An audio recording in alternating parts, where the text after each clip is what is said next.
ইমাম সাহেবের খানা মহল্লার সবার ঘর বাড়ি থেকে আসে, মহল্লার অধিকাংশ লোক সুদ খায়। ইমাম সাহেবের দোয়া কবুল হবে কি? ইমাম সাহেব ওয়াজ করেন, হারাম ঘরের দোয়া কবুল হয় না। এবার ইমাম সাহেবই ধরে বসলেন আপনারা যে সেই যদি হারাম খায় তার দোয়া কবুল হবে কিনা। দরকারি প্রশ্ন ভাই।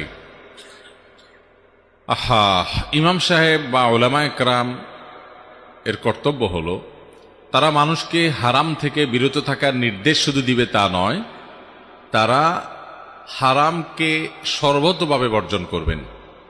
এবং সেজন্য মসজিদের বিভিন্ন বাসাবাড়ি থেকে যদি খাবার আসে, ইমাম সাহেব তিনি যথাসম্ভব জানার চেষ্টা করবেন তাদের উপার্জন কি, এবং হারাম হলে সেই খানা বর্জন করবেন বিনয়ের সাথে, কৌশলে, যেভাবে পারেন। আর তার চেয়ে আগের কর্তব্য মসজিদ কর্তৃপক্ষের যে তাদের ইমাম সাহেবের দোয়াটা অন্তত কবুল হোক।